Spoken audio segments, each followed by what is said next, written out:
ವಿಚಾರಕ್ಕೆ ಸಂಬಂಧಪಟ್ಟಂಗೆ ಏನೋ ಗುಂಡಿನ ದಾಳಿ ಆಗಿದೆ ಅಂತ ಮಾಹಿತಿ ಬಂದಿದೆ ಸರ್. ತಾವು ಭೇಟಿ ಮಾಡಿದ್ರೆ ಏನ್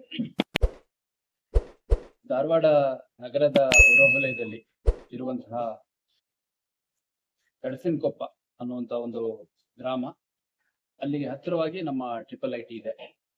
ಅಲ್ಲಿ ಒಂದು 3 ಎಕರೆ ಜಮೀನ್ ಏನಿದೆ, ಆ ಜಮೀನು ಡೆವಲಪ್ ಮಾಡ್ಲಿಕ್ಕೆ ಅಂತ ಡೆವಲಪರ್ ಮತ್ತೆ ಲ್ಯಾಂಡ್ ಓನರ್ ಆ ಸ್ಥಳಕ್ಕೆ ಹೋದಂತ ಸಂದರ್ಭದಲ್ಲಿ ಅಲ್ಲಿ ಆ ಭೂಮಿ ಕುರಿತಾಗಿ ಸ್ವಲ್ಪ ಗೊಂದಲ ಇದೆ, ದಾಖಲಾತಿಗಳು ಕ್ವಶನ್ ಇದಾವೆ ಮತ್ತು ಅಲ್ಲಿ ಪೊಸೆಷನ್ ಅಲ್ಲಿ ಬೇರೆ ಇದ್ದಾರೆ ಅನ್ನುವಂಥದ್ದು ಗೊಂದಲ ಉಂಟಾಗಿದೆ. ಗೊಂದಲ ಉಂಟಾದಂತ ಸಂದರ್ಭದಲ್ಲಿ ಇವರು ಅಲ್ಲಿ ಯಾವ್ದು ಮಾತುಕತೆಗೆ ಅವಕಾಶ ಕೊಡದಲ್ಲೇ ನಾವು ಡೆವಲಪ್ ಮಾಡೋದೇ ಅಂತ ನಿಂತಾಗ ಯಾರು ಪೊಸೆಷನ್ ಇದ್ರು ಅವರು ಅವ್ರ ಕುಟುಂಬ ಸದಸ್ಯರು ಮತ್ತೆ ಕೆಲ ಸಂಬಂಧಿಕರು ಗ್ರಾಮಸ್ಥರನ್ನ ಅಲ್ಲಿಗೆ ಸ್ಥಳಕ್ಕೆ ಕರ್ಸ್ಕೊಂಡಿದ್ದಾರೆ. ಆ ಸಂದರ್ಭದಲ್ಲಿ ಒಂದು ಗೊಂದಲ ಉಂಟಾಗಿ ಅದ್ರ ಜೊತೆಗೆ ಪರಸ್ಪರ ಸಂಘರ್ಷ ಆದಂತ ಸಂದರ್ಭದಲ್ಲಿ ಯಾರು ಡೆವಲಪರ್ ಇದ್ದಾನೆ, ಡೆವಲಪರ್ ಜೊತೆಗಿದ್ದಂತ ಒಬ್ಬ ಪ್ರೈವೇಟ್ ಗನ್ಮೆನ್ ಅವನು ಏರ್ ಫೈರ್ ಮಾಡಿದ್ದಾನೆ, ಮತ್ತೆ ಎತ್ತ ಕಡೆ ಫೈರ್ ಮಾಡಿದ್ನೋ ಒಬ್ಬ ವಿಠಲ್ ಅಂತ 24 ವರ್ಷದ ಹುಡುಗ, ಅವನ ಕಿರುಬೆರಳ ಹತ್ರ ಒಂದು ಗುಂಡು ತಾಗಿದೆ ಅನ್ನುವಂಥದ್ದು ನಮಗೆ ಮಾಹಿತಿ ಬಂದಿದೆ. ಈ ಕುರಿತಾಗಿ ನಾನು ಸ್ಥಳಕ್ಕೆ ಕೂಡ ಭೇಟಿ ನೀಡಿದ್ದೀನಿ, ನಮ್ಮ ಅಧಿಕಾರಿಗಳು ಕೂಡ ಸ್ಥಳಕ್ಕೆ ಭೇಟಿ ನೀಡಿದ್ದಾರೆ. ಮತ್ತೆ ಇಲ್ಲಿ SDM ಅಲ್ಲಿ ಆ ವಿಠಲ್ ಹುಡುಗ ಏನಿದ್ದಾನೆ ಅವನು ಚಿಕಿತ್ಸೆ ಪಡ್ಕೋತಾ ಇದ್ದಾನೆ. ಅವನಿಗ ಪಾದದ ಹತ್ರ ಒಂದು ಗುಂಡು ಬಿದ್ದಿದೆ ಅಂತ ಹೇಳಿ ಅದನ್ನ ವೆರಿಫೈ ಮಾಡ್ತಾ ಇದ್ದಾರೆ. Is completely out of danger. ಮಾತಾಡ್ತಾನೆ, ನಾನು ಕೂಡ ಮಾತಾಡ್ತೀನಿ.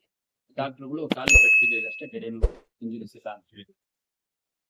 ಅದ್ರ ಜೊತೆಗೆ ಈ ಘಟನೆ ಯಾರು ಕಾರಣ ಆಗಿದ್ದ ಆ ಪ್ರೈವೇಟ್ ಬಾಡಿ ಗಾರ್ಡ್ ಅವನ್ನ ವಶಕ್ಕೆ ತಗೊಂಡಿದೀವಿ, ಅವನ ವೆಪನ್ ವಶಕ್ಕೆ ತಗೊಂಡಿದೀವಿ. ಅದ್ರ ಜೊತೆಗೆ ಒಟ್ಟು ಆ ಸ್ಥಳದಲ್ಲಿ ಇದ್ದಂತ 4-5 ಜನರನ್ನ ವಶಕ್ಕೆ ತಗೊಂಡಿದೀವಿ.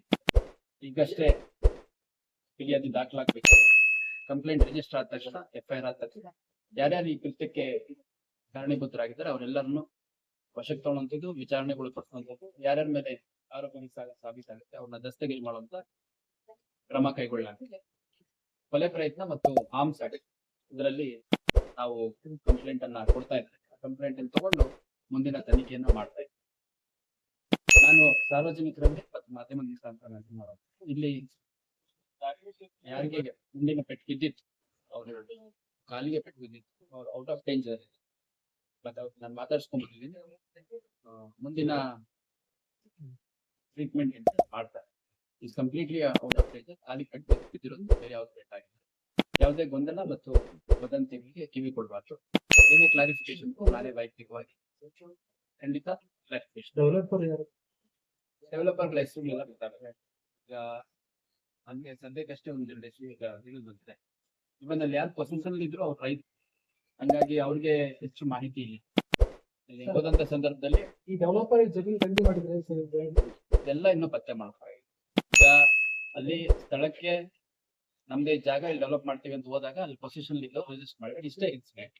ಅದಾದ್ಮೇಲೆ ಅಲ್ಲಿ ಗೊಂದಲ ಆದಾಗ ಡೆವಲಪರ್ ಜೊತೆ ಹೋಗಿದ್ದಂತಹ ಪ್ರೈವೇಟ್ ಗನ್ಮ್ಯಾನ್ ಅವನು ಬಾಡಿ ಗಾರ್ಡ್ ಅವನು ಏರ್ ಫೈರ್ ಮಾಡಿದ್ದಾನೆ. ಮತ್ತೆ ಒಂದು ಗುಂಡು ವಿಠಲ್ ಅನ್ನೋ ಒಂದು ಹುಡುಗನಿಗೆ. ಇಷ್ಟು ನಮಗೆ ಸದ್ಯಕ್ಕೆ ಇರುವಂತ ಮಾಹಿತಿ. ನಾನು ಹೋದಂತ ಸಂದರ್ಭದಲ್ಲಿ ಅಲ್ಲಿ ಯಾರು ಪೊಸಿಷನ್ ಇತ್ತು ಅವ್ರು ಹೇಳಿದ್ದು ಇದು ಕೊಲೆ ಪ್ರಯತ್ನ ಮತ್ತು ಆರ್ಮ್ಸ್ ಆಕ್ಟ್ ಸೇರಿದಂತೆ ಕಂಪ್ಲೇಂಟ್ ಕೊಡ್ತೀವಿ ಅಂತ ಅಲ್ಲಿ ಅವರ ಪರ್ಚೇಸ್ ಕೂಡ ಇದ್ದಂತ ಅದನ್ನೇ ಹೇಳಿದ್ರು. ಈಗಷ್ಟೇ ಇನ್ನು ಠಾಣೆಗೆ ಬಂದಿದೆ. ಅವ್ರೇನ್ ಕಂಪ್ಲೇಂಟ್ ಕೊಡ್ತಾರೆ ಆ ಪ್ರಕಾರ ಅಗತ್ಯ ಕಾನೂನು ಕ್ರಮ ಕೈಗೊಳ್ತಾರೆ. ಆರೋಪಿಗಳು ಯಾರು ಏನಾದ್ರು ಆರೋಪಿಗಳು ಈಗ ನಮಗೆ ಸದ್ಯಕ್ಕೆ ಇನ್ನು ಕಂಪ್ಲೇಂಟ್ ಅಲ್ಲಿ ಬರ್ತಾ ಇದ್ದಾರೆ. ನಮಗೇನು ಯಾರ್ಯಾರ್ದು ಹೆಸರು ಹೇಳಿದ್ರು ಅವ್ರನ್ನ ವಶಕ್ಕೆ ತಗೊಳ್ಲಿಕ್ಕೆ ಈಗಾಗಲೇ ಪ್ರಯತ್ನ ಮಾಡ್ತಾ ಇದ್ದಾರೆ.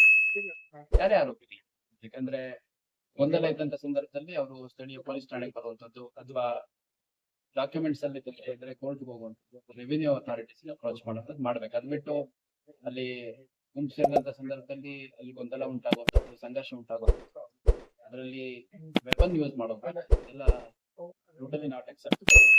ಈ ಒಂದು ಘಟನೆಗೆ ಕಾರಣ ಆಗಿರುವಂತ ಯಾರೇ ಇದ್ರು ಅವ್ರ ಮೇಲೆ ಅಗತ್ಯ ಕೈಗೊಳ್ಳ.